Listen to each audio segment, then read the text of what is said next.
श्री स्वामीनारायण भगवाननी जय। अक्षर पुरुषोत्तम महाराजनी जय। गुणातीतानंद स्वामी महाराजनी जय। गुरुहरि प्रमुख स्वामी महाराजनी जय। गुरुहरि महंत स्वामी महाराजनी जय. It is said that childhood leaves a lasting impression. I remember very vividly being asked by my PE teacher during my first high school PE lesson 45 years ago back in London, in England, and that too, it was in front of the whole class, as to which sport I personally liked playing, and I enthusiastically said tennis. The whole class erupted in giggles and laughter, and it was pretty obvious to me that I was the odd one out. Feeling shy and somewhat very uncomfortable, I just remained very silent. But honestly, it was watching the Swedish tennis player Bjorn Borg that created this liking for the game of tennis.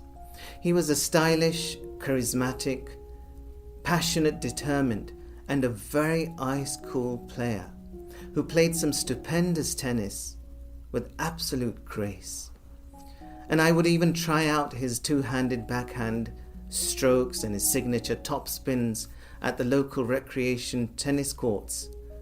But I must admit that the ball never went over the net, let alone me learning the strokes.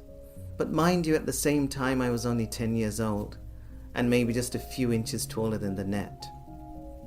But two things really embedded themselves deeply in my then maturing mind.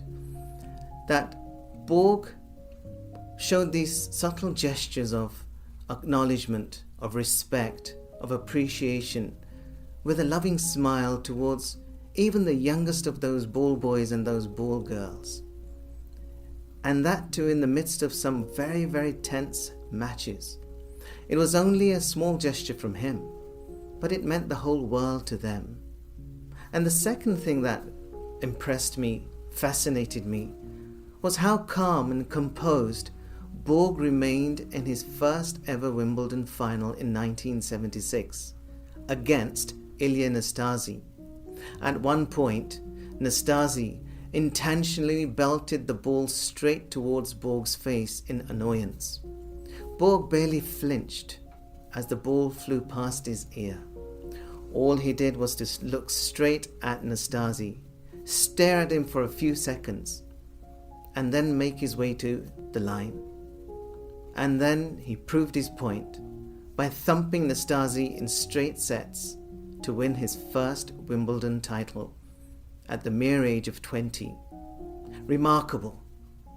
Utterly remarkable. And no wonder the BBC named him the Iceman. Other sports channels chose to name him the Iceberg or Mr. Ice Borg. But truly, Borg was a sensation to watch. So calm, so cool, and so much to himself. Bjorn Borg became the first player in the Open era to win 11 Grand Slam singles titles in a sheer 6 years, of which 5 were consecutive titles at Wimbledon. He was one of the best all-time performers in tennis history, winning 62 singles titles, ranking world number 1 in the years 1977, 1978, 1979, 1980, and 1981. Simply amazing success for a young man like Bjorn Borg. He was the first player to earn more than $1 million in prize money in a single season. That was never heard of, including the millions he earned in endorsements throughout his career. I even noted all that down back in the early 80s in my diary, which I like to share with you. Bjorn Borg, he earned $53,000 per match, that's an average. 60 products used his name, of which he earned $7 million. Scandinavian Airlines sponsored him $500,000 a year. Saab, the motor company, $500,000 per year. Donne Rackets, $600,000 per year. Fila Headbands, $400,000 per year. Deodara Shoes, $800,000 per year. And then the Fred Perry shirts, the Moncler shorts, the Urban Outfitter socks accumulated to $4 million a year. Bjorn Borg owned a group of 11 islands in the Baltic Sea off the Swedish coast, and he owned mansions and estates in Monaco and in Stockholm. Simply tremendous amounts of money and personal possessions for a young man like Bjorn Borg.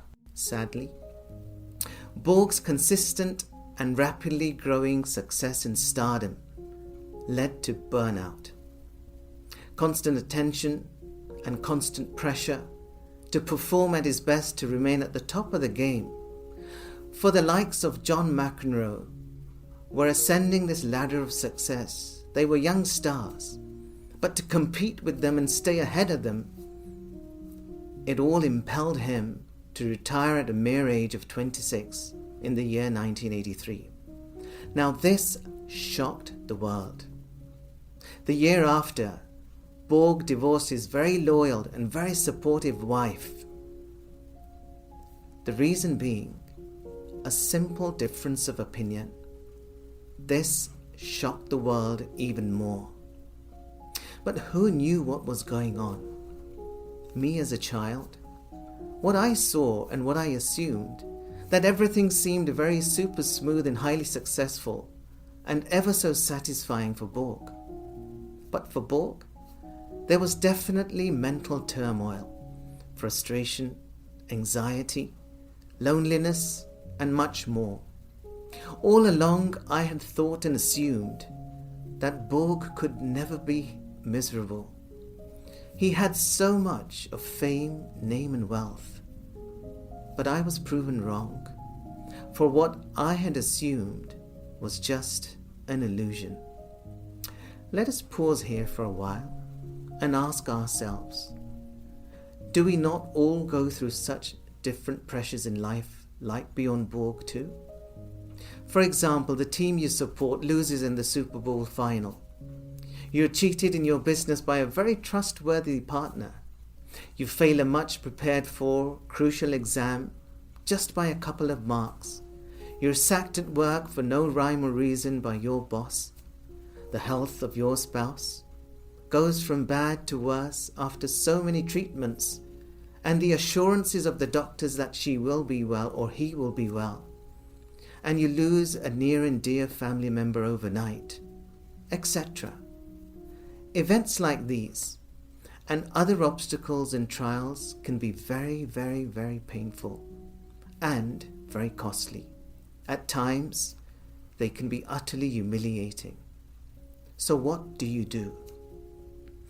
His Holiness Pramukh Swami Maharaj, who passed away 4 years ago, was the 5th spiritual successor of Bhagavan Sri Swaminarayan and the spiritual head of BAPS Swaminarayan Sanstha from 1971 to 2016.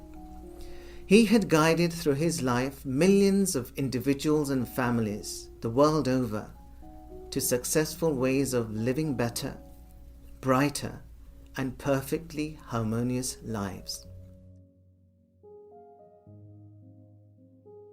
He used to often say that one must accept the fact that life is full of ups and downs.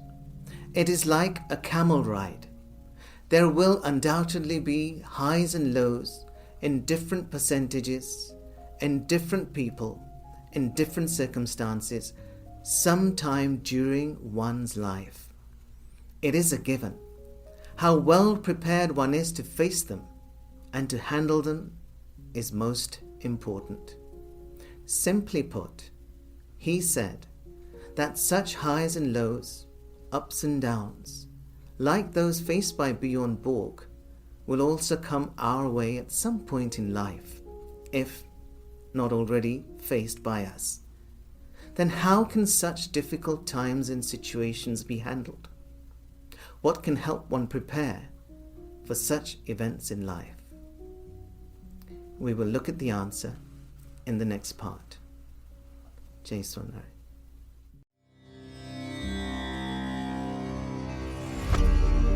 BABS Better Living.